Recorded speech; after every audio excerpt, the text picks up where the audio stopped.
오늘 읽으신 하나님의 말씀은 전번 주에 이어서 사도행전 14장 1절에서 10절까지 교독하고 마지막 절은 합독하겠습니다. 14장. 이에 이고니온에서 두 사도가 함께 유대인의 회당에 들어가 말하니 유대와 헬라의 허다한 무리가 믿더라. 그러나 순종하지 아니하는 유대인들이 이방인들의 마음을 선동하여 형제들에게 약감을 품게 하거늘 두 사도가 오래 있어 주를 힘입어 담대히 말하니 주께서 그들의 손으로 표적과 기사를 행하게 하여 주사 자기 은혜의 말씀을 증언하시니 그 시내의 무리가 나뉘어 유대인을 따르는 자도 있고 두 사도를 따르는 자도 있는지라. 이방인과 유대인과 그 관리들이 두 사도를 모욕하며 돌을 치려고 달려드니 그들이 알고 도망하여 루가오니아의 두 성 루스드라와 더베와 그 근방에 가서 거기서 복음을 전하니라. 루스드라에 발을 쓰지 못하는 한 사람이 앉아 있는데 나면서 걷지 못하게 되어 걸어본 적이 없는지라. 바울이 말하는 것을 듣거늘 바울이 주목하여 구원받을 만한 믿음이 그에게 있는 것을 보고 큰 소리로 이르되 내 발로 바로 일어서라 하니 그 사람이 일어나 걷는지라. 아멘. 오늘도 선한 유수의 기도의 향연 속에 새벽을 깨우는 우리 성도님들 모두에게 여호와 샬롬 지키시는 하나님의 평강과 오늘도 승리로 이끄는 풍성한 은혜를 축복합니다. 세상에는 헛된 일과 참된 일이 있습니다. 온갖 역경과 어려움을 다 참고 감내하고 자기가 뜻한 바 중요한 그 사역, 일명 사명이라도 할 수 있는 그 사역을 수행하면 있어서 이 능력이 바로 이게 그 사람의 사명이고 능력이라고 정의한다면 그 복음이 진리임을 확신하는 그리스도인이야말로 바로 위대한 사람이라고 할 수 있습니다. 그래서 영국의 위대한 복음 전도자 있는데 그분이 스미스 씨는 집시의 천막에서 천하게 태어난 사람으로서, 집시의 천막이라 하면 거리 여인들이 머무는 천막을 가리키는데 거기에서 태어나서 제대로 교육을 거의 받지도 못하였고 17세가 17살이 되어서야 한 교회에 나가서 복음 전도를 시작하여서 무려 17세부터 그가 죽은 87세까지 70년간을 계속해서 한 일, 오직 복음 전도만을 했던 분이었습니다. 그래서 그에게 하도 신기해서 물었습니다. 그토록 활기차게 활기 넘치는 그 전도할 수 있는 비결이 도대체 무엇이냐고 물었을 때 그는 이렇게 대답합니다. 저는 이제껏 한 번도 복음에 대한 경외감을 잃어본 적이 없습니다. 항상 복음의 진실함을 믿었다는 것입니다. 복음의 진리가 바로 비결이라는 것이 아니겠습니까? 그래서 오늘 본문은 바울과 바나바가 이고니온에서 복음을 증거하다가 자기들을 죽이려는 살해 음모를 알아차리고 루스드라라고 피해는 그 장면을 기록하고 있습니다. 4절 말씀에 그 시내의 무리가 나뉘어 유대인을 따르는 자도 있고 두 사도를 따르는 자도 있는지라. 기존 유대인을 따르는 자가 있지만 월등히 두 사도를 따르는 자들이 많아서 이고니온에서 이 복음 전도는 매우 성공적이라고 할 수 있었습니다. 이고니온이라는 곳은 소아시아의 남북지방에 위치한 아주 헬라인에 의해서 형성된 도시국가로서 비옥한 고원지대에 형성된 그 도시였습니다. 그래서 신약시대에서는 그곳을 비시디아 안디옥, 루스드라, 도베, 그와 더불어서 갈라디아의 속하 있는 로마 영토에 속해 있었다고 합니다. 두 사도가 그곳에 오래 머물렀던 그 이유는 바울과 그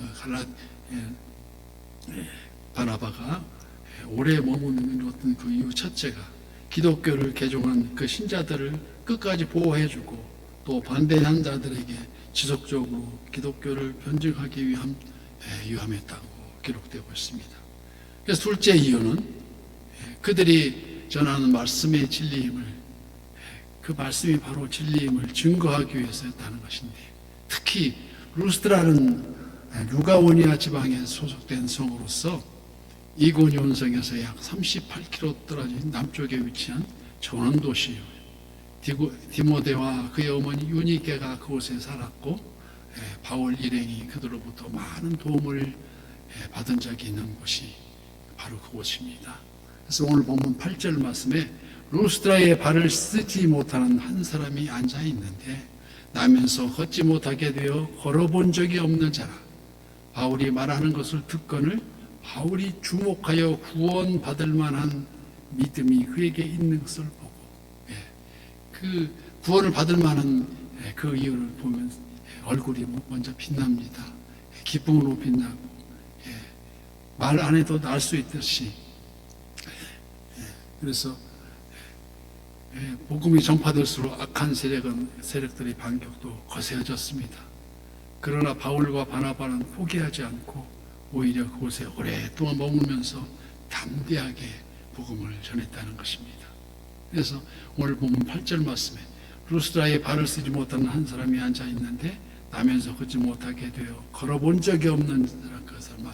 그런데 바울이 말하는 것을 듣고 바울이 주목하여 그 구원받을 만한 믿음이 그에게 있는 것을 보고 바로 그러한 그를 발견한 것입니다. 그래서 복음이 전파될수록 악한 세력들의 반격도 거세어졌습니다. 그러나 바울과 바나바는 포기하지 않고 오히려 그곳에 오랫동안 머물며 담대히 복음을 전했던 것입니다.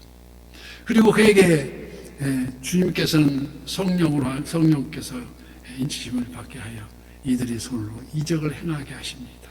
이 이적은 선교를 위한 영적 전쟁의 상황에서 더욱 뚜렷하게 복음의 진실됨을 확증해주는 역할을 가세해 주었다는 것입니다. 복음이 선포되는 곳에 두 부류로 나눕니다. 그래서 복음은 영접하는 자에게 구원이 복된 소식이자 믿기를 거부하는 불신자에게는 영벌에 처해지는 심판의 소식이라고 할 수 있습니다. 바울과 바나바는 루스드라에서 안전뱅이를 고쳤습니다. 태어날 때부터 걸어본 적이 없는 그 장애가 똑바로 일어서고 뛰어다닐 수 있는 그 이적이 일어났던 것입니다. 이 이적을 가능케 하는 것은 무엇일까요? 그 안전뱅이를 안전뱅이의 믿음이었다는 것입니다. 믿음은 바로 주저앉아 있는 장애를 박차고 일어서게 하는 아주 원동력, 힘이 되었다는 것입니다. 이 믿음은 복음을 들을 때 믿음은 들으면서 나고 들으면 그리스도의 말씀으로 말미암는다고 말한 것 같이, 그러므로 믿음은 들으면서 나며 들으면 그리스도의 말씀으로 말미암느니라고 로마서 10장 17절 말씀입니다. 그래서 이들 12년 동안이나 혈병으로 고생했던 여인과도 같이 길 가시는 주님의 옷깃만 스쳐도 그 마음에 주님이 구원을 얻을 수 있으라는 그 믿음 한 가지 때문에, 또한 길가에 앉은 구걸하던 한 소경이 이름 바디메오가 예수 그리스도의 일행이 지나가는 소문을 듣고 마치 실성한 사람처럼 주님의 자비를 외쳤습니다. 다윗의 자손이요, 다윗의 자손이요. 이때 그 믿음이 그를 구원하였노라고 우리 주님께서 말씀하시자 즉시로 굳은히 떠졌다 쓴 것입니다. 오늘 본문의 루스드라 안전뱅이도 이와 마찬가지 같습니다. 바울의 설교를 경청하는 그 모습 속에 구원받을 만한 믿음이 그에게 있는 것을 발견한 것입니다. 이에 바울이 일어설 것을 일어나 걸으라고 선포하자 그도 즉시 일어나 걸었습니다. 이 믿음은 실제로 창조하시고 우리를 돌보신 그 현실보다도 앞서 있음을 의미합니다. 그래서 믿음은 바라는 것도 실상이요 보이지 않는 것들의 증거라고 하는 것이 아니겠습니까? 그래서 이로써 선진들이 증거를 얻었다고 기록하고 있습니다.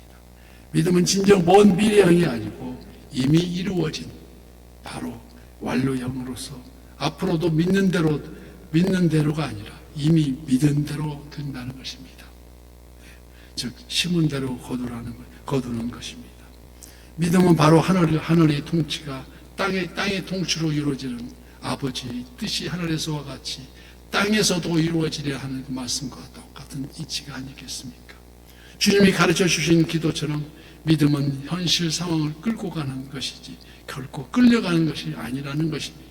즉 환경이 우리의 삶을 지배하는 것이 아니라 우리의 믿음이 환경을 지배하게 한다는 것을 우리는 분명하게 기억해야 합니다.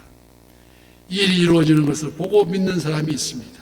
하지만 이루어지지 않아도 이룰 것을 믿는 사람이 바로 한결 지혜로움을 우리 주님은 말씀하십니다.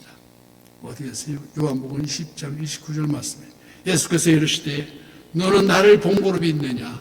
보지 못하고 믿는 자들은 복이 있다 하시는 우리 주님의 말씀을 우리가 깨닫고 믿음은 우리의 권한에서 우리 주님의 권한으로 이양되는 작업이라고도 할 수 있습니다. 믿음의 조상 아브라함이 믿음으로 행하였을 뿐 사도 바울도 모두 다 하나님의 함께 하심으로 우리 요구되는 것은 오직 한 가지 믿음이라는 것입니다. 그런데 어떤 믿음입니까? 오늘 본문 9절과 같은 믿음입니다. 바울이 말하는 것을 듣거늘 바울이 주목하여 구원받을 만한 믿음이 그에게 있는 것을 본적 바로 그 믿음입니다. 바로 구원받을 만한 믿음. 이 말씀과 능력이 함께 역사하는 모습입니다. 그는 먼저 복음의 말씀을 처음부터 끝까지 집중했습니다. 이런 놀라운 내적인 변화가 계속해서 듣는 순간 그의 마음속에 생명을 향한 믿음으로 용수숨치게 된 바로 그에게 그때의 각종 병자들을 고치고 죽은 나사로를 불러일으키신 예수 그리스도에 대한 신뢰 그리고 바울은 그에게서 구원받을 만한 믿음을 보았다는 것입니다. 이 순간 바울이 외칩니다. 10절 말씀과 같이 큰 소리로 이르되 내 발로 바로 일어서라고 하니 그 사람이 일어나 걷는지라. 놀라운 일입니다. 이러므로 믿음은 들음에서 나고 들음은 그리스도의 말씀으로 말미암는다는 것이 아니겠습니까? 큰 소리로 외칠 때 오늘도 새벽을 깨우리라. 다시 오실 우리 주님의 재림을 고대하면서 말씀 속에 길이 있음을 또한 성경 통독을 통해서 매일매일 한 가지 한 걸음씩 성화에게 들어서서 말씀으로 닮아가는 우리 모두가 되어서 구원받을 만한 믿음이 우리 모두에게 선한 요새 모두에게 다 있을기를 예수님 이름으로 간절히 축복드립니다.